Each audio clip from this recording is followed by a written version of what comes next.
कल्याण डोंबिवलीतील विकासकांसाठी आता खुशखबर। MCHI क्रीडाने सर्व विकासकांसाठी property एक्झिबिशनचे आयोजन 23 ते 26 जानेवारीला पडके मैदानात केले आहे। विविध विकासकांना या एक्झिबिशन मध्ये आपल्या प्रॉपर्टीची माहिती तसेच क्रिएटिव्ह पद्धतीने त्याचे सादरीकरण ग्राहक तसेच विविध संस्थांना करता येईल। विकासकांच्या नवीन योजना, त्यांची क्रिएटिव्हिटी, त्यांचे प्रोजेक्ट यांना प्रदर्शनात चांगली दाद मिळून इथल्या ग्राहकांसाठी हे 4 दिवस प्रॉपर्टीची नवीन बाजारपेठ मिळणार असून जास्तीत जास्त जणांनी याचा फायदा घ्यावा असे MCHI क्रीडाच्या पदाधिकाऱ्यांनी पत्रकार परिषदेत सांगितले। Bureau report, India TV news.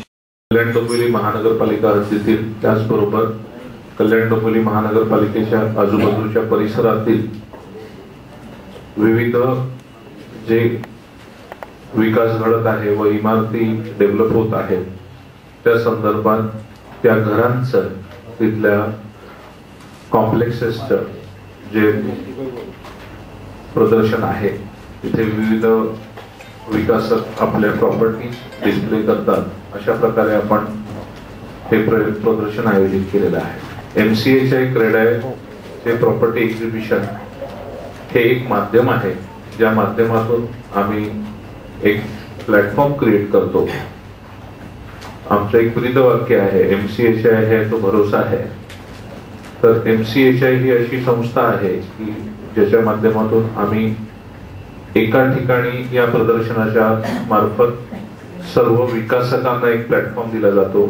त्याचबरोबर जे काही ग्राहक आहेत, कंझ्युमर्स आहेत, जे तिथे घर घेण्यास येतात, त्याचबरोबर विविध वित्तीय संस्था ज्या आहेत, फायनान्शियल इन्स्टिट्यूशन्स, त्यांचे स्टॉल्स त्या प्रदर्शनामध्ये असतात आणि अशा प्रकारे ग्राहकाला एक बाजारपेठ तयार होते तिथे आणि तिथे विविध प्रकारच्या प्रॉपर्टीज ते बघू शकतात। त्यांच्या चॉईसच्या प्रॉपर्टीज त्यांना मिळू शकतात।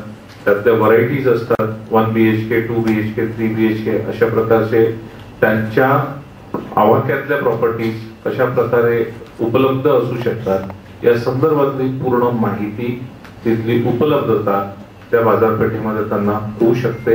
एक टाईपचं 4 दिवसाचं मार्केट अवेलेबल असतं त्यांच्याकडे। आम्ही या एक MCHIच्या माध्यमातून करत आलेलो आहोत आणि पुढेही करत आम्ही राहू आणि एक खूप मोठा प्लॅटफॉर्म हा MCHI तर्फे आम्ही कल्याणकरांना, डोंबिवलीकरांना आणि त्याच्या आजूबाजूच्या परिसरातील विविध नागरिकांना हा आम्ही दिलेला आहे, ज्याच्यातून MCHI बऱ्यापैकी पुढे हे काम कार्यरत करत आहोत। त्यांचे काही विकास योजनेचे आराखडे आहेत, त्या पद्धतीने त्यांनी काही जी कामं करायची ते डिफाईन्ड आहेत।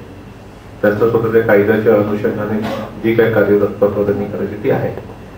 महापालिका एखादी विषय आमच्याकडून एखादा आमचा प्रोजेक्ट आहे त्याच्यातला एखादा भाग जर करून घेण्यास आम्हाला सांगत असतील जे शहरालाही चांगल्या पद्धतीने जर उपयोगी पडत असेल तर आमची भूमिका ही नेहमी पॉझिटिव्ह असते।